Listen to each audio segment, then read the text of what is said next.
नमस्कार दोस्तों, स्वागत आप सभी का। मैं उमाकांत आनंद। आज के इस लेक्चर के अंदर हम बात करने वाले हैं यूपीएचएससी असिस्टेंट प्रोफेसर कॉमर्स का मॉडल पेपर। ये मॉडल पेपर जो है हमारा 18 है। इसके अंदर हम आज डिस्कस करेंगे 50 क्वेश्चंस।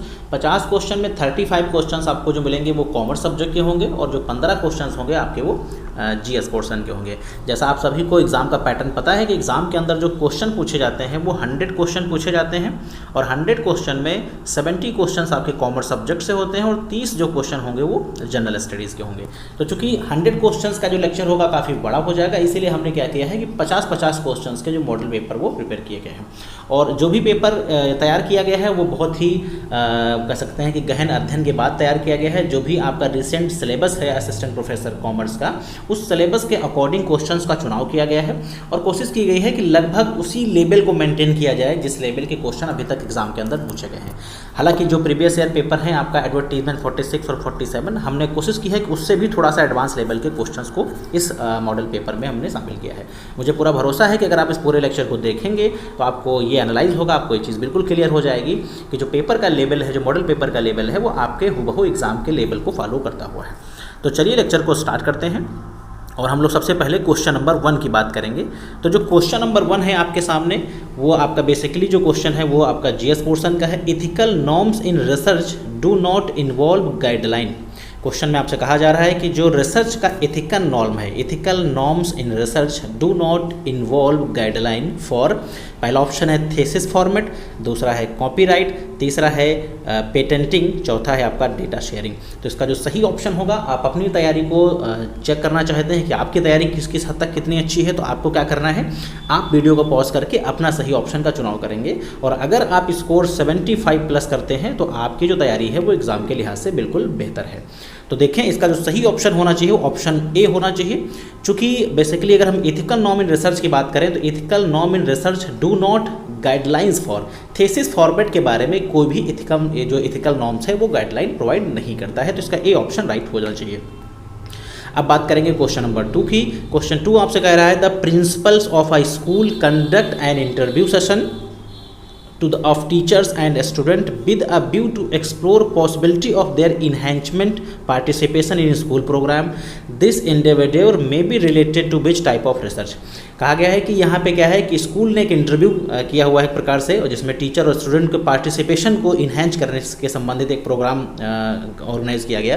तो इसमें जो राइट ऑप्शन होना चाहिए वो क्या होना चाहिए, evaluation research, fundamental research, action research और अप्लाइड रिसर्च। बहुत ही इंपॉर्टेंट क्वेश्चन है ये, नेट के एग्जाम के अंदर क्वेश्चन ऑलरेडी पूछा गया है। इसका जो ठीक ऑप्शन होगा, इसका जो राइट ऑप्शन होगा, that is option number C. इसे हम लोग बोलते हैं action research. I think question का आंसर आपको क्लियर हो गया होगा, क्योंकि एक्शन में हम क्या करते हैं, पार्टिकुलर प्रॉब्लम को सॉल्व करने के लिए, इंस्टेंटली जो पार्टिकुलर प्रॉब्लम्स होती हैं उन्हें सॉल्व करने के लिए हम लोग बेसिकली रिसर्च करते हैं। अब चूंकि यहाँ प्रॉब्लम क्या है कि हम चाहते हैं कि हमारा जो स्कूल के प्रोग्राम्स हैं उसमें हमें पार्टिसिपेशन इन्हेंस करना है, तो यहाँ पे एक्शन रिसर्च ही बेटर ऑप्शन होगा। इवैल्यूएशन नहीं है, फंडामेंटल तो हम लोग बेसिकली किसी पार्टिकुलर नॉलेज को इंप्रूव करने के लिए करते हैं, और ये अप्लाइड रिसर्च भी नहीं है, तो एक्शन रिसर्च इसका सही ऑप्शन होगा। बढ़ते हैं क्वेश्चन नंबर 3 की तरफ। विच of the following is the best teaching add? जो बेस्ट टीचिंग एड है वो क्या है आपका, तो diorama, programmed instruction, power point presentation and sound motion picture. बहुत ही इंपॉर्टेंट है, आपको इसका बिल्कुल ऑप्शन पता होगा। टीचिंग का जो बेस्ट टीचिंग एड है वो क्या है आपका, वो बेसिकली एड है आपका साउंड मोशन पिक्चर। क्योंकि जब हम लोग पिक्चोरियल फॉर्म में किसी भी चीज़ को पढ़ाते हैं, पिक्चोरियल फॉर्म में हम चीज़ों को जब सामने रिप्रेजेंट करते हैं, तो हमारी जो टीचिंग होती है वो और बहुत इफेक्टिव हो जाती है। हालांकि यहाँ पे पावर पॉइंट प्रेजेंटेशन भी एक ऑप्शन है जो आपको नियरेस्ट लग रहा होगा, लेकिन पावर पॉइंट प्रेजेंटेशन से कहीं ज़्यादा सटीक जो ऑप्शन है आपका साउंड मोशन पिक्चर्स है। क्योंकि हमारे ब्रेन का ये नेचर होता है कि जो चीज़ें साउंड फॉर्म में और पिक्चोरियल फॉर्म में होती हैं वो हमारा दिमाग जल्दी कैप्चर करता है। तो टीचिंग का जो बेस्ट ऐड है आपका वो डी ऑप्शन होना चाहिए। किसी भी व्यक्ति को अगर किसी तरीके का कोई क्वेश्चन में आपको लगता है कि ये क्वेश्चन शायद मैंने ठीक नहीं बताया है, तो आप हमें कमेंट सेक्शन में बताएंगे और हम कोशिश करेंगे कि उसका जो बेस्ट पॉसिबल आंसर होगा आपको बताया जाएगा। नेक्स्ट बात करेंगे क्वेश्चन नंबर 4 की। ये जीएसआई का ही क्वेश्चन है और ये हिंदी में क्वेश्चन दिया गया है। देखिए, चुनाव आयोग के बारे में कौन सा कथन सही है, तो आपको बताना है। यह स्वतंत्र और संवैधानिक निकाय है, यह 6 साल का कार्यकाल करने वाले सदस्यों का समावेश होता है, यह राजनीतिक दलों को मान्यता देने से संबंधित विवादों के मध्यस्थता के लिए एक अदालत के रूप में कार्य करता है, और अखिल भारतीय निकाय के नाते ग्राम पंचायतों, राज्य, नगर निगम चुनाव के से भी चिंतित है। तो अब आप देखिए, आपको ये पूरी चीज़ें जो हैं प्रॉपर तरीके से आपको समझनी है। चुनाव आयोग के बारे में आप लोगों ने पढ़ रखा होगा, तो पूछा ये गया है कि चुनाव आयोग के बारे में कौन सा ऑप्शन सही है। तो अब आपको बताना है इसका कौन सा ऑप्शन सही होना चाहिए। तो इसका जो ऑप्शन सही होना चाहिए वो आपका ऑप्शन नंबर बी इसका सही होना चाहिए। क्यों इसका बी ऑप्शन सही होना चाहिए? देखिए, इसमें आपसे कहा यह जा रहा है कि इसमें 6 साल का कार्यकाल रखने वाले सदस्यों का समावेश होता है। यह स्वतंत्र और संवैधानिक निकाय है। यह राजनीतिक दलों को मान्यता देने से संबंधित विवादों के मध्यस्थता के लिए एक अदालत के रूप में कार्य करता है। तो ये ऑप्शन बिल्कुल गलत है। अखिल भारतीय निकाय होने के नाते यह ग्राम पंचायतों और राज्य के चुनाव के साथ भी चिंतित है। तो जो चुनाव आयोग है बेसिकली वो आपका जो इस तरीके के अखिल भारतीय जो निकाय वगैरह होते हैं इनसे संबंधित वो कार्य नहीं करता है। तो इसका जो सही ऑप्शन होना चाहिए वो आपका ऑप्शन बी होना चाहिए। बढ़ते हैं नेक्स्ट क्वेश्चन की तरफ। नेक्स्ट क्वेश्चन आपका जो है क्वेश्चन नंबर 5 है। क्वेश्चन 5 में कहा गया है कि संविधान के निम्नलिखित अनुच्छेदों पर ध्यान देना है।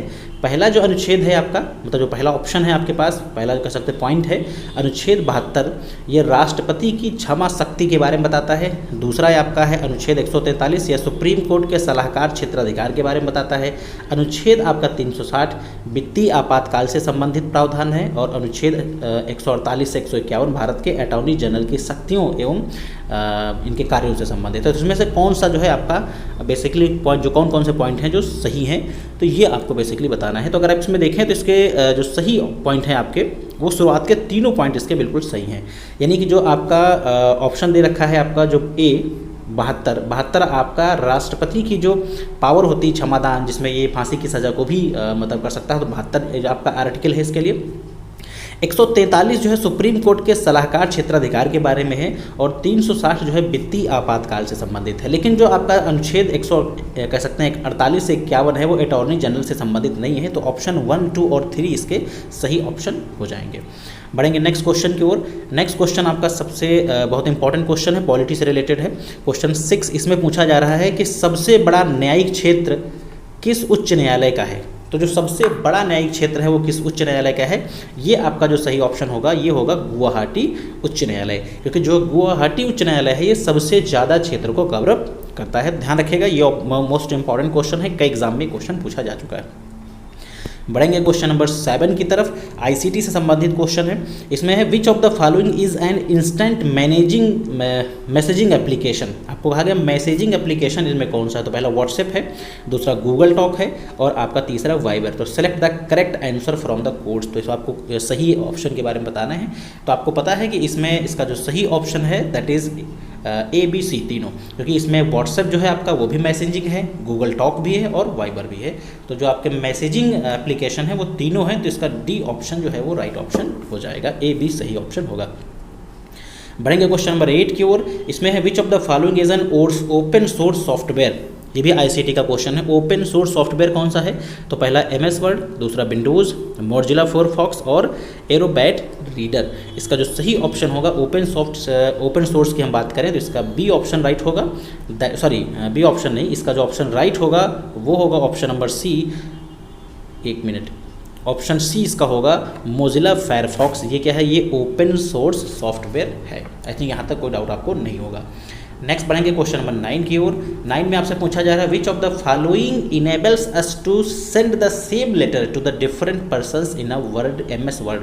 MS वर्ड में एक ही लेटर को डिफरेंट पर्सन्स को भेजने को हम क्या बोलते हैं? आपके पास आपने 4 ऑप्शन हैं, 4 में से आपको सही चुनाव करना है। एक एक ऑप्शंस को हम नहीं पढ़ेंगे क्योंकि इसमें बहुत ज़्यादा टाइम वेस्ट हो रहा है। हमें क्या करना है, आपको सही ऑप्शन बताते हैं। आप फिलहाल आप चॉइस करके भी अपना सही ऑप्शन कर सकते हैं। तो इसका जो सही ऑप्शन होना चाहिए दैट इज़ मेल मर्ज। जब हम एक ही मैसेज को अलग अलग, एक ही लेटर को अलग अलग लोगों को फॉरवर्ड करते हैं MS वर्ड से, तो उसे हम मेल मर्ज के नाम से जानते हैं। नेक्स्ट बढ़ेंगे क्वेश्चन नंबर 10 की तरफ। Which among the following is the largest nuclear power station in India by capacity. तो क्वेश्चन 10 में पूछा गया है ये कि कह सकते हैं कि जो न्यूक्लियर पावर स्टेशन है भारत में जिसकी लार्जेस्ट कैपेसिटी है वो कौन है आपका। तो इसका जो सही ऑप्शन होगा वो होगा ऑप्शन नंबर डी, ऑप्शन 4 इसका राइट ऑप्शन हो जाएगा। कुदानकुलम जो है बेसिकली यहाँ पे सबसे ज़्यादा न्यूक्लियर पावर का सबसे बड़ा स्टेशन है। नेक्स्ट बढ़ेंगे क्वेश्चन नंबर 11 की तरफ। क्वेश्चन जो 11 है आपसे इसमें पूछा जा रहा है कि Buckingham canal is located in which state in India. आप जानते होंगे कि यूपीएचएससी का एक क्वेश्चन जो है रिवर से संबंधित जरूर पूछा जाता है। तो बकिंघम कैनाल है आपकी जो नहर है वो कहाँ पे लोकेटेड है? तो पहला ऑप्शन है Andhra Pradesh, Tamil Nadu, both A and B, और कर्नाटका। तो ये जो बेसिकली आपकी जो बकिंघम जो आपकी कैनाल है ये दोनों जगह है, आंध्र प्रदेश और तमिलनाडु दोनों से होकर गुजरती है। तो इसका जो राइट ऑप्शन होना चाहिए C option, both A and B. अब बात करेंगे यहाँ पे कि 1857 के जो विद्रोह में कानपुर में सैनिकों का नेतृत्व किसने किया था? आप सब जानते हैं कि पॉलिटी से भी क्वेश्चन उठाए जाते हैं, हिस्ट्री से भी क्वेश्चन उठाए जाते हैं, तो हिस्ट्री से जुड़ा हुआ क्वेश्चन है। 1857 के विद्रोह में कानपुर में सैनिकों का नेतृत्व किसने किया था? आपके सामने 4 ऑप्शन हैं और 4 ऑप्शन में इसका जो सही ऑप्शन होगा वो होगा, एक बार क्वेश्चन को फिर से आप पढ़ लें क्योंकि यहाँ पे डाउट नहीं होना चाहिए। कई लोगों को इस क्वेश्चन में डाउट है क्योंकि ये क्वेश्चन एग्जाम के अंदर पूछा गया है। 1857 के विद्रोह में कानपुर में सैनिकों का जो नेतृत्व किया था वो किया था नाना साहेब ने। इसका जो राइट ऑप्शन होगा that is option number D, Nana Saheb ने बेसिकली सैनिकों का नेतृत्व किया था। बढ़ेंगे क्वेश्चन नंबर 13 की तरफ। क्वेश्चन तो 13 है आपका, उसमें पूछा गया है कि who has been appointed as the first female head of NASA human space flight mission. Human space flight mission के लिए नासा की जो पहली फीमेल हेड है वो कौन है आपकी? आईसीटी, ये आपका जो है टेक्नोलॉजी से संबंधित क्वेश्चन है। तो इसमें आपके पास 4 ऑप्शन है, आपको सही ऑप्शन का चुनाव करना है। इसका जो सही ऑप्शन है दैट इज़ केथी ल्यूडर्स, ये इसका सही ऑप्शन हो जाएगा। क्योंकि हम लोग एक एक ऑप्शन नहीं पढ़ेंगे, उस काफ़ी बड़ा वीडियो हो जाएगा, तो कोशिश करेंगे कि हम आपको सही ऑप्शन बताएंगे, बाकी आप लोग अपनी तरफ से भी क्वेश्चंस को पढ़ते रहेंगे। नेक्स्ट क्वेश्चन की तरफ बढ़ेंगे हम लोग। Question number 14, who is the CEO of RBI? RBI के मौजूदा जो सीईओ हैं वो कौन है? तो आपको ये आंसर पता होगा क्योंकि करंट अफेयर के भी क्वेश्चन 5 से 6 क्वेश्चन जो है एग्जाम में जरूर पूछे जाएंगे। इसका जो सही ऑप्शन होगा that is option number B, यानी कि मिस्टर श्याम श्रीनिवासन। ये इसके क्या हैं? सीईओ हैं वर्तमान समय में किसके? आरबीआई के, रिजर्व बैंक ऑफ इंडिया के। अब बढ़ेंगे हम लोग नेक्स्ट क्वेश्चन की तरफ। इसका सही ऑप्शन मिस्टर श्याम श्रीनिवासन है, ध्यान रखिएगा, इसमें गलती नहीं होनी चाहिए। नेक्स्ट क्वेश्चन बढ़ेंगे यहाँ पे। Shri Sudarshan Sahoo got the Padma Vibhushan award in 2021 in the field of art belongs to. ये कहा गया है कि सुदर्शन साहू हैं जिन्होंने पद्म विभूषण का अवार्ड 2021 के अंदर इन्हें दिया गया, और ये किस स्टेट से संबंधित हैं? तो इसका जो राइट ऑप्शन होना चाहिए वो होना चाहिए उड़ीसा, क्योंकि ये उड़ीसा संबंधित है, इन्हें आर्ट के अंदर ये अवार्ड दिया गया, और ये कहाँ से संबंधित हैं? उड़ीसा से। तो आप जानते हैं कि स्पोर्ट्स हो गया, पद्म अवार्ड्स हो गए, इनसे भी क्वेश्चन एग्जाम में पूछे जाते हैं, और हमारी पूरी कोशिश है कि जहाँ जहाँ से क्वेश्चन एग्जाम में पूछे जाते हैं उन्हें हम अपने लेक्चर के अंदर कवर अप करें। अब बढ़ेंगे हम लोग उन क्वेश्चंस की तरफ जो क्वेश्चन आपके कॉमर्स से संबंधित हैं। तो पहला ऑप्शन आपकी स्क्रीन पे, पहला क्वेश्चन 16 यहाँ पे है, demand curve of given goods will be. तो गिवन गुड्स के बारे में पूछा गया कि जो गिवन गुड्स का डिमांड कर्व होता है वो कैसा होता है। तो आप सभी जानते हैं गिवन गुड्स जो है वो लॉ ऑफ डिमांड का एक्सेप्शन है। एक्चुअली लॉ ऑफ डिमांड के अंदर जो डिमांड कर्व बनता है वो इस शेप में बनता है, लेकिन जब एक्सेप्शनल मामला होता है, वैसे तो क्या होता है ये डाउनवर्ड स्लोपिंग होता है, लेकिन एक्सेप्शन के केस में क्या होगा, ये अपवर्ड हो जाएगा, यानी स्लोपिंग अपवर्ड टू राइट। तो इसका सी ऑप्शन राइट ऑप्शन हो जाएगा। नेक्स्ट क्वेश्चन की तरफ बढ़ेंगे। Question 17, consumer surplus means. Consumer surplus हम किसको बोलते हैं? तो आप जानते हैं इसमें सही ऑप्शन क्या होना चाहिए। पहला है the area inside the budget line, the area between the average revenue curve and marginal revenue curve, excess of price of a consumer willing to pay for a goods over its market price. तो जो consumer surplus होता है basically वो इसका option C सही हो जाएगा, यानी कि जो आप प्राइस पे कर रहे हैं उससे एक्स्ट्रा जो आपको अमाउंट मिल जाती है, जो चीज़ जो सेटिस्फेक्शन मिलता है वो होता है कंज्यूमर सरप्लस। जैसे एग्जांपल के लिए कोई चीज़ के लिए आप 1000 रुपीज़ देना चाहते हैं और वही चीज़ आपको 800 की मिल जाए, तो जो 200 रुपये आपके बचते हैं ये क्या है? कंज्यूमर सरप्लस है। नेक्स्ट बात करेंगे क्वेश्चन नंबर 18 की, टाइप 1 एरर एराइज। तो टाइप 1 एरर कब एराइज होती है? 4 ऑप्शन आपके पास हैं। पहला जो ऑप्शन है उसमें पूछा गया है, a true null hypothesis is rejected, a false hypothesis is accepted, a true null hypothesis accepted and false hypothesis is rejected. इसका जो सही ऑप्शन होगा, मेरे सारे साथियों को लगभग इसका ऑप्शन पता होगा, बहुत ही फेमस क्वेश्चन है, बहुत मरतबा एग्जाम में पूछा गया है। पहला ऑप्शन सही होगा, जब ट्रू नल हाइपोथेसिस को रिजेक्ट किया जाता है, जैसे कोई चीज़ ट्रू है और उसे रिजेक्ट कर दिया गया, तो वो होती है टाइप 1 एरर, और जो कोई गलत चीज़ है जो ट्रू नहीं है उसे हम एक्सेप्ट कर देते हैं वो हो जाता है टाइप 2 एरर। तो इसका पहला ऑप्शन राइट ऑप्शन हो जाएगा। बढ़ेंगे क्वेश्चन 19 की तरफ। आगे पूछा गया है कि who प्रोपाउंड the theory of core competency. बहुत ही इंपॉर्टेंट क्वेश्चन। कोर कॉम्पिटेंसी की जो थ्योरी है वो किसने प्रोपाउंड किया है? तो आप जानते हैं कोर कॉम्पिटेंसी की थ्योरी जो है प्रोपाउंड करने वाली, डायरेक्ट क्वेश्चन है, बिना सोचे समझे ऑप्शन लगाना है। इसका सही ऑप्शन होगा that is C.K. Prahlad. C.K. Prahlad के द्वारा ये कोर कॉम्पिटेंसी का जो कंसेप्ट है वो दिया गया है। बढ़ेंगे क्वेश्चन 20 की तरफ। विच of the following is specially made in the line of competitor plan. तो कंपटीटर प्लान के लिए पूछा गया है कि विच of the following is specially made, specially कौन सी चीज़ मेड करी गई है लाइट ऑफ कॉम्पिटिटर प्लान से संबंधित। तो कॉम्पिटिटर के लिए स्पेशली क्या मेड किया गया है? पहला जो ऑप्शन है आपके पास सामने, policy, procedure, strategy and project. तो हमेशा हम कॉम्पिटिटर को कह सकते हैं, कॉम्पिटिटर प्लान में हमारी जो मतलब कह सकते हैं जो हमारी प्लानिंग होती है, जो स्पेशली हमारा जो प्लान होता है उसे हम बोलते हैं पॉलिसी। तो इसका सही ऑप्शन हो जाएगा 20 का ए। बढ़ेंगे क्वेश्चन नंबर 21 की तरफ। The doctrine of management by objective has been propounded by. तो ये बहुत ही ज़्यादा फेमस क्वेश्चन, MBO की बात करी गई है, तो ये तो शायद मुझे लग रहा है हर कोई जानता होगा। MBO जो है वो किसने दिया है? वो पीटर F. डकर के द्वारा कंसेप्ट दिया गया है। नेक्स्ट बात करेंगे हम लोग receiving N order from only one boss.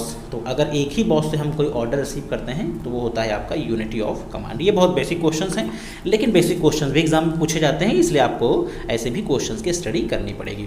Next question की बात करेंगे, क्वेश्चन 23। एफ रेशियो के बारे में बात करी गई है। तो एफ रेशियो बेसिकली क्या होता है? एफ रेशियो क्या होता है? Ratio between two means, ratio between two standard deviation, ratio between two correlation, और लास्ट ऑप्शन है रेशियो बिटवीन टू वेरिएबल। तो एफ रेशियो जो होता है ऑप्शन डी इसका राइट ऑप्शन होगा, option 4 ratio between two variable. दो कोरिलेशन का नहीं है, ना दो स्टैंडर्ड डेविएशन का है, ना ही तो दो मीन का है। ये जो रेशियो है किसका है? दो वेरिएंस का। तो इसका 23 का डी सही हो जाएगा।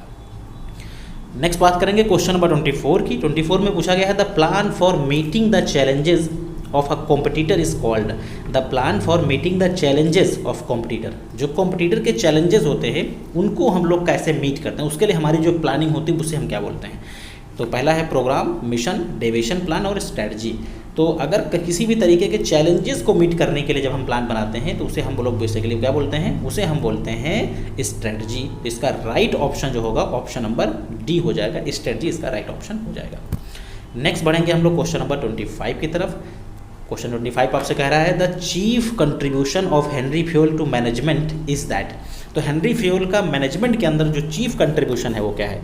Provide a conceptual framework, formulate a management process, उसके बाद है आपका evolve the two principles of management and stress the management education based on management. तो इसका जो राइट ऑप्शन होगा that is option A, provide a conceptual framework. Management के लिए कंसेप्चुअल फ्रेमवर्क देने का काम किसने किया है? हेनरी फ्यूल ने। बहुत ही इंपॉर्टेंट क्वेश्चन है, कई एग्जाम में क्वेश्चन पूछा गया है। नेक्स्ट बात करेंगे क्वेश्चन 26 की। क्वेश्चन 26 में पूछा गया है कि which type of managerial decisions correspond to basic decision. वो डिसीजन जो मैनेजरियल डिसीजन है और वो बेसिक डिसीजंस को करेस्पॉन्ड करते हैं। तो पहला इसका ऑप्शन है mechanical decision and analytical decision, judicious decision and adaptive decision, judicious decision, adaptive decision and analytical decision. तो इसका जो सही ऑप्शन होगा दैट इज ऑप्शन सी हो जाएगा। चूँकि हम लोग अगर बात करें मैनेजरियल डिसीजन की तो जुडिशियस डिसीजन भी आते हैं, एडॉप्टिव भी आते हैं और एनालिटिकल भी आते हैं। मतलब इसका ऑप्शन सी जो है बिल्कुल परफेक्ट आंसर हो जाएगा। अब बढ़ेंगे क्वेश्चन 27 की तरफ। यहाँ पूछा गया है the program of combining the main industrial unit with other related unit, यानी the process of combining the main industrial unit with other related unit, यानी कि इंडस्ट्री के मेन यूनिट को अदर रिलेटेड यूनिट में कंबाइन करने को हम basically क्या बोलते हैं? तो पहला ऑप्शन है divergent lateral combination, convergent lateral combination, horizontal combination and vertical combination. तो आप सब जानते हैं ये जो सही ऑप्शन होगा दैट इज वर्टिकल कॉम्बिनेशन। यानी कि जब हम मेन इंडस्ट्रियल यूनिट को अदर रिलेटेड के साथ, जब किसी अदर रिलेटेड के साथ कनेक्ट करते हैं तो बेसिकली क्या होता है? वर्टिकल होता है। चलिए अब बढ़ेंगे क्वेश्चन नंबर 28 की तरफ। The lack of faith and confidence of managers in subordinate is an important barrier. कहा गया है कि जो बेसिकली आपका मैनेजर्स का जो सबॉर्डिनेट के प्रति एक कह सकते हैं जो आपका फेथ है, अगर उसमें कमी होती है तो ये जो आपका बैरियर है ये कौन सा बैरियर होगा? इस बैरियर का इम्पैक्ट किस पे पड़ेगा? तो इसका जो इम्पैक्ट पड़ेगा आपका, और चार ऑप्शन है, effective leadership, effective control, effective delegation and effective direction. इसका जो राइट ऑप्शन होगा that is option number C हो जाएगा इफेक्टिव डिलीगेशन। देखिए अगर आप कभी भी अगर आप अपने सबॉर्डिनेट पर फेथ नहीं करते हैं तो आपका जो डिलीगेशन होगा, आप डिलीगेशन नहीं कर पाएंगे। डिलीगेशन करने के लिए आपको अपने सबॉर्डिनेट पे फेथ करना जरूरी है। तो ये बैरियर इसलिए हो जाएगा कि आप अपनी जो भी आप अपनी चीज़ें डिलीगेट करने वाले हैं अपने सबॉर्डिनेट को, वो नहीं कर पाएंगे। क्वेश्चन 29 की तरफ बढ़ेंगे। The post purchase dissatisfaction in marketing is known as. तो post purchase dissatisfaction in marketing, अगर आप मार्केटिंग के अंदर कोई चीज़ खरीदते हैं उसके बाद आप डिससेटिस्फाइड होते हैं तो उसे हम क्या बोलते हैं? उसे हम लोग बोलते हैं बेसिकली कॉग्निटिव डिजोनेंस। बहुत ही कह सकते हैं डायरेक्ट क्वेश्चन है ये। केविएट इम्पिटर तो बिजनेस लॉ का कंसेप्ट होता है जिसे हम बायर मस्ट बी बेयर बोलते हैं, तो ये नहीं हो सकता है। ब्रांड लॉयल्टी है तो यहाँ आपको मतलब ही नहीं है, तो कॉग्निटिव डिजोनेंस इसका सही ऑप्शन होगा। नेक्स्ट बढ़ेंगे क्वेश्चन 30 की तरफ। Price determination policy helps in increasing profit in case of. तो जो प्राइस डिटर्मिनेशन है, price determination policy help in increasing in case of.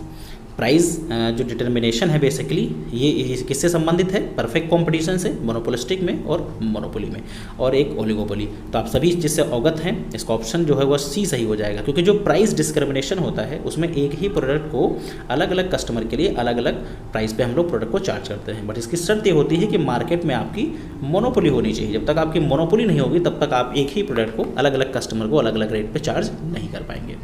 अब बढ़ेंगे क्वेश्चन नंबर 31 की तरफ। According to David C McClelland an individual major motive to work include the need for. According to David C McClelland an individual's major motive to work included the need for. अब देखिए ये basically आपकी ERG theory आपको जो पढ़ाई गई थी उससे संबंधित एक क्वेश्चन पूछा गया है। इसमें क्या होना चाहिए? अचीवमेंट, एफिशिएशन, पावर, और इसका जो लास्ट ऑप्शन है that is all of these. तो बेसिकली जो मैकलन की जो थ्योरी है उसके हिसाब से मोटिवेशन में ये तीनों चीज़ें काम करती हैं, यानी कि एफिलिएशन का भी रोल है, अचीवमेंट का भी रोल है और पावर का रोल है। तो इसका जो डी ऑप्शन है दैट इज़ राइट ऑप्शन। बढ़ेंगे क्वेश्चन 32 की तरफ। यहाँ पे है in the line and staff form the function of staff is. देखिए जो लाइन और स्टाफ के अंदर स्टाफ का फंक्शन क्या होता है, ये क्वेश्चन भी बहुत एग्जामों में पूछा गया है, बहुत ही इंपॉर्टेंट क्वेश्चन है। तो पहला है obey the line, serve the line, inform the line, advice the line. इसका जो राइट ऑप्शन होगा that is advice the line, क्योंकि स्टाफ का बेसिकली फंक्शन ये होता है कि वो लाइन को क्या करता है? एडवाइस करने का काम करता है। क्वेश्चन 33 की बात करेंगे। विच of the following method of inventory valuation result in lower valuation of inventory and low income when inflation is on rise. कहा गया है कि जो इन्वेंट्री वैल्यूएशन का कौन सा मेथड जो है बेसिकली बेटर माना जाता है जब इन्फ्लेशन चल रहा हो, और इन्फ्लेशन चल रहा हो, प्राइस ऑफ प्रोडक्ट जो है वो बेसिकली राइज हो रहे हों, तो उसमें कौन सा मेथड आपका सही होगा? तो फीफो मेथड हम लोग इस्तेमाल करते हैं। जब प्राइस राइज होते हैं, ध्यान समझिए इसको, जब कभी भी किसी प्रोडक्ट के प्राइस राइज होते हैं तो हम इस्तेमाल करते हैं फीफो। जब प्राइस कम होते हैं तो हम इस्तेमाल करते हैं लीफो। और जब प्राइस आपके बेसिकली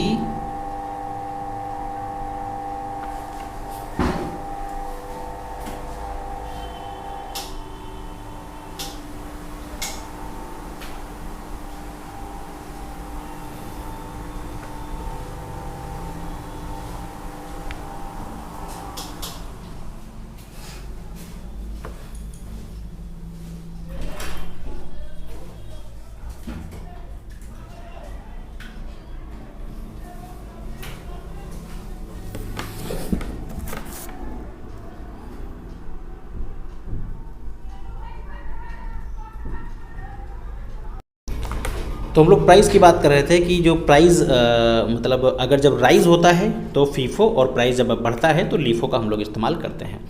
अब बढ़ेंगे क्वेश्चन नंबर 34 की तरफ। NABARD has been establish on the recommendation of. तो नाबार्ड का जो इस्टेब्लिशमेंट है वो किसके रिकमेंडेशन पर किया गया था, ये क्वेश्चन आपसे पूछा जा रहा है। तो नाबार्ड का जो रिकमेंडेशन है बेसिकली वो किया गया था, आपको शायद पता होगा, ये डायरेक्ट क्वेश्चन है। ये आपका शिवरमन कमेटी, शिवरमन कमेटी जो है इनके रिकमेंडेशन पे नाबार्ड यानी कि national agriculture bank for rural development, urban and rural development basically जो है वो स्टैब्लिश किया गया था किसके रिकमेंडेशन पे?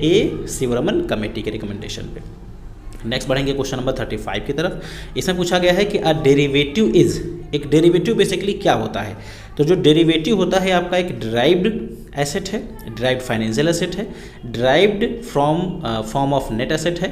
तो इसका पहला जो ऑप्शन दिया हुआ है आपका, वो ऑप्शन दे रखा है इसका डिराइव्ड एसेट, और यही इसका राइट ऑप्शन हो जाएगा, क्योंकि डेरिवेटिव क्या है, डेरिवेटिव बेसिकली एक डिराइव्ड एसेट है। अब बढ़ेंगे क्वेश्चन नंबर 36 की तरफ। इसमें है कि which test we normal apply for qualitative data. Qualitative data के लिए हम लोग कौन सा जो टेस्ट है वो बेसिकली इस्तेमाल करते हैं। तो आपके पास ऑप्शन इसमें 4 हैं, T test, F test, chi square and Z test. तो हम लोग नॉर्मल केस में जो क्वालिटेटिव डेटा होता है उसके लिए हम लोग जो अप्लाई करते हैं वो इस्तेमाल करते हैं काई स्क्वायर टेस्ट। इसका ऑप्शन सी सही ऑप्शन हो जाएगा। क्वेश्चन 37 की तरफ बढ़ेंगे। Marketing concern generally tap sources of financing it's activities. Marketing concern generally tap sources for financing it's activities.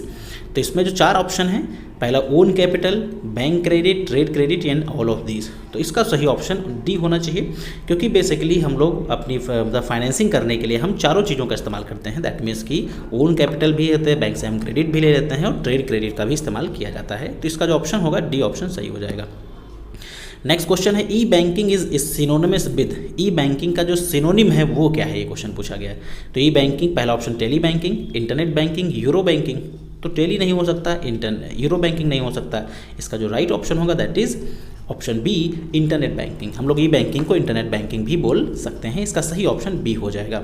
Next question 39, इसमें पूछा गया है which one of the following pair is not correctly match. तो 4 option है, इसमें से कौन सा जो पेयर है आपका करेक्टली मैच नहीं है। पहला जो ऑप्शन दिया हुआ है capital expenditure, transportation cost of machine. ध्यान से इसको बताना है आपको। कैपिटल एक्सपेंडिचर पहला जो दे रखा है आपका कैपिटल एक्सपेंडिचर, जिसमें पूछा गया है transportation cost of machine. Fund flow statement, working capital, ये करेक्टली मैच है। दूसरा है reduction of share capital, reconstruction. और लास्ट ऑप्शन है contribution equals to sales minus cost. Sales minus actually fix cost होना चाहिए, तो सॉरी फिक्स कॉस्ट नहीं, सेल्स माइनस वेरिएबल कॉस्ट होता है कंट्रीब्यूशन। तो मुझे लग रहा है यहाँ पे शायद एरर है, कुछ टाइपिंग करते समय इसमें गड़बड़ी हो गई। इसका जो सही ऑप्शन होना चाहिए आपको बताना था इसमें कौन सा करेक्टली नहीं मैच है। इसका जो करेक्टली नहीं मैच है ऑप्शन सी, इसका जो है करेक्टली सी नहीं, सी तो इसका करेक्टली मैच लग रहा है। ऑप्शन डी ही इसका करेक्टली मैच नहीं है, क्योंकि अगर आप इसको ध्यान से समझें तो सेल्स माइनस कॉस्ट तो प्रॉफिट होता है। सेल्स माइनस कॉस्ट जो होता है वो क्या होता है, प्रॉफिट होता है। तो ये कंट्रीब्यूशन नहीं होता। कंट्रीब्यूशन का तो formula sales minus variable cost होता है। तो ये टाइपिंग मिस्टेक नहीं, वो एक्चुअली वो पॉइंट जो है वो पॉइंट ही गलत दे रखा, क्योंकि हम लोगों को पता ही करना था कि इसमें कौन सा करेक्टली मैच नहीं है। तो डी वाला मैच करेक्टली नहीं है। नेक्स्ट आपका intellectual property right are pertaining to. तो इंटेलेक्चुअल प्रॉपर्टी राइट जो है वो किससे संबंधित हैं। Medicines already patented, matter published on before 1990, import of goods and services and none of these.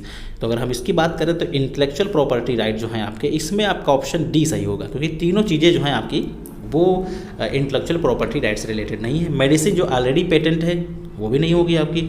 Matter जो पब्लिश हो गया है 1990 या उससे पहले, और import of goods and service ये भी इंटेलेक्चुअल प्रॉपर्टी राइट नहीं है। तो इसका डी ऑप्शन राइट होगा।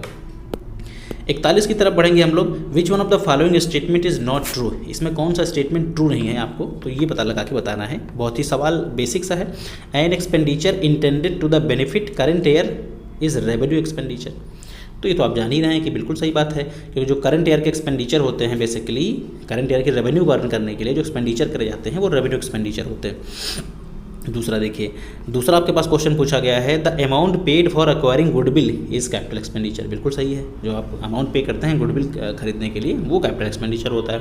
नेक्स्ट है wages paid for installation of new machine usually debited to wages account. ये गलत है, क्योंकि जब हम वेजेस पे करते हैं न्यू मशीन को खरीदने के लिए तो वो हमारा होता है कैपिटल एक्सपेंडिचर, और उसमें हम मशीन अकाउंट को डेबिट करते हैं ना कि वेजेस को। तो इसमें ये वाला जो ऑप्शन है वो ट्रू स्टेटमेंट नहीं है, यानी 41 का सी सही हो जाएगा। 42 की तरफ हम बढ़ेंगे तो इसमें देखिए न्यूमेरिकल क्वेश्चन पूछा गया है। न्यूमेरिकल कुछ इस तरीके का है कि एक्स लिमिटेड ने 20 शेयर फॉरफिट करे हैं, 10 रुपये का एक शेयर है, जिसकी कॉल्ड अप वैल्यू जो है आपकी बेसिकली 8 रुपये है। ये कहा गया है कि इन्होंने paid allotment money and application money of ₹5 पर शेयर। बाद में कहा गया है कि इसमें से जो 15 शेयर हैं, इस 15 शेयर को 6 रुपये पर शेयर के हिसाब से as a fully paid up ratio कर दिया गया है। तो पूछा जा रहा है what is the balance in the share for future account after the relevant amount has been transfer to capital reserve, यानी कैपिटल रिजर्व में ट्रांसफ़र करने के बाद जो अमाउंट बचेगा वो अमाउंट आपसे पूछा जा रहा है। तो पहले इस क्वेश्चन को आप समझ लें। क्वेश्चन के अंदर कहा गया है कि 20 शेयर इन्होंने फॉरफिट करें और जो 20 शेयर फॉरफिट करें वो 10 रुपये का है। 8 कॉल्ड अप है, मतलब 8 कॉल्ड अप है जिसमें नॉन पेमेंट जो हुआ था, यानी इसने कहा गया था कि पे एप्लीकेशन अलॉटमेंट, यानी 8 कॉल्ड अप है जिसमें से इसने 5 पे किए हैं। तो अगर 5 पे किए होंगे तो जो नॉन पेमेंट होगा आपका वो होगा 3 का। ठीक है, ये बात क्लियर है आपको। 3 का जो नॉन पेमेंट होगा, हम कैसे इसको सॉल्व करते हैं, तो हमें क्या करना है, 3 का अगर नॉन पेमेंट है और 8 रुपये का शेयर है तो हम 8 में से 3 माइनस करेंगे और 5 बचेगा। 5 को हम 8 से इंटू कर देंगे, ये हो जाएगा 40।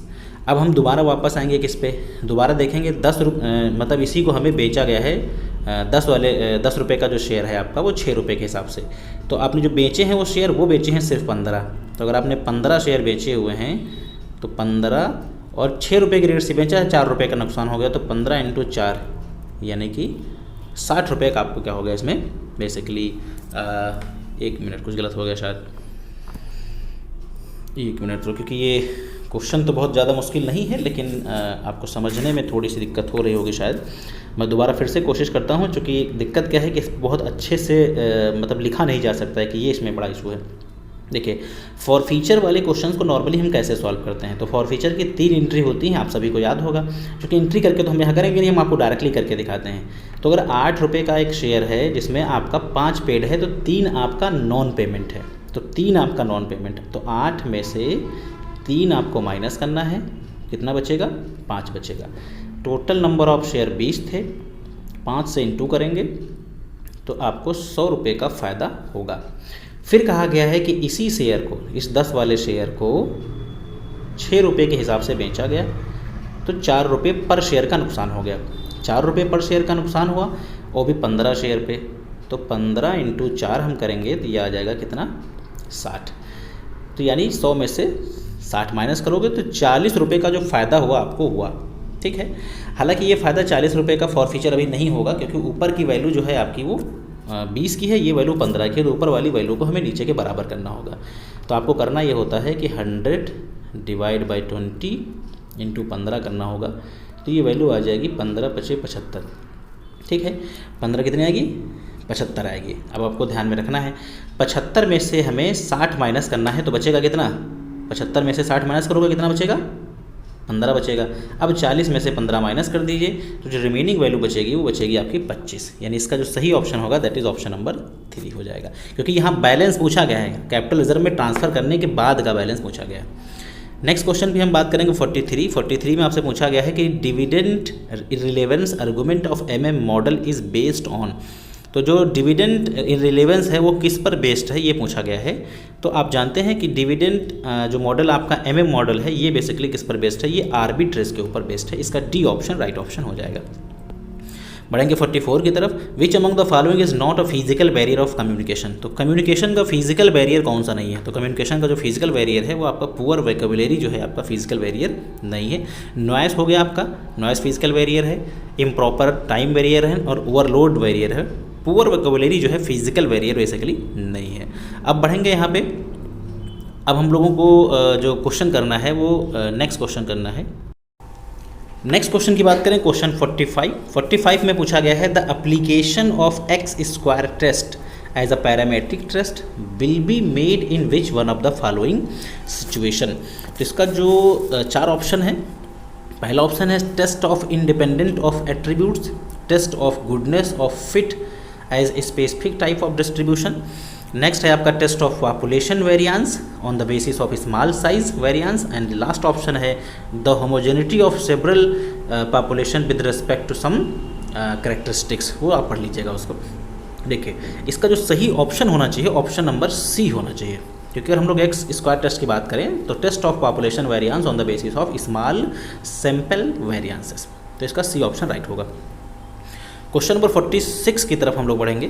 46 में पूछा गया है which one of the following is not a correct with reference to standard costing. Standard costing के संबंध में कौन सा स्टेटमेंट करेक्ट नहीं है, तो पहला ऑप्शन आपका है statement standard costing is a system where pre determined cost are used for the control of entire organisation. दूसरा है standard may be express in the quantitative and monetary major.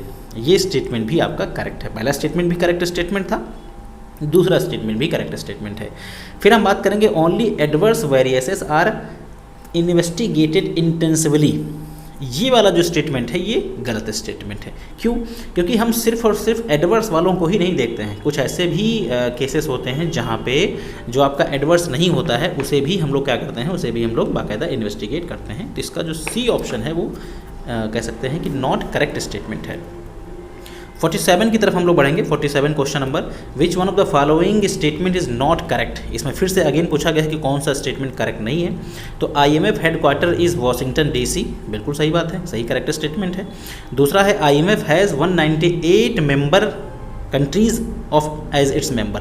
तो ये स्टेटमेंट गलत है, इसके जो मेंबर हैं 198 नहीं है। अगर बाकी आप देखें तो IMF is an outcome of Brayton would conference, बिल्कुल सही है, और 1944 में इसका फाउंडेशन हुआ था। तो बी ऑप्शन इसका जो है वो इनकरेक्ट स्टेटमेंट है, नॉट करेक्ट ही पूछा गया है।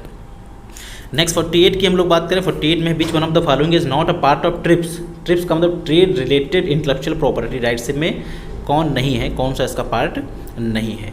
तो आपके सामने है industrial design, geographical indication, interior design and layout design.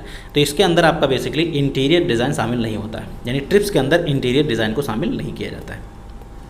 Question 49, which one of the following has the largest share of export from India. Export का शेयर जो है लार्जेस्ट वो कहाँ पे है? तो agriculture and allied commodity, gems and jewellery, handicraft and electric goods. तो इसका जो सही ऑप्शन है that is option number B, gems and jewellery जो आपका है बेसिकली ये सबसे ज़्यादा एक्सपोर्ट का पार्ट है।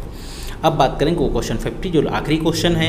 RWA का फुल फॉर्म पूछा गया है। RWA regard to capital education है, जो बासेल नाम से आपने पढ़े थे उसके अंदर एक कैपिटल एडुकेसी स्टैंड पढ़ा जाता है। तो RWA का फुल फॉर्म जो होता है वो क्या होता है? तो रिस्क वेटेड एसेट, यानी ऑप्शन सी इसका राइट ऑप्शन हो जाएगा। तो ये आज के लेक्चर के 50 क्वेश्चन थे, जो 50 क्वेश्चन हम लोगों ने डिस्कस करे। मुझे उम्मीद है कि ये पूरा का पूरा जो कंसेप्ट है आपको समझ आया होगा। पूरा लेक्चर आपके लिए काफ़ी बेशकीमती रहेगा, काफ़ी हेल्पफुल रहेगा।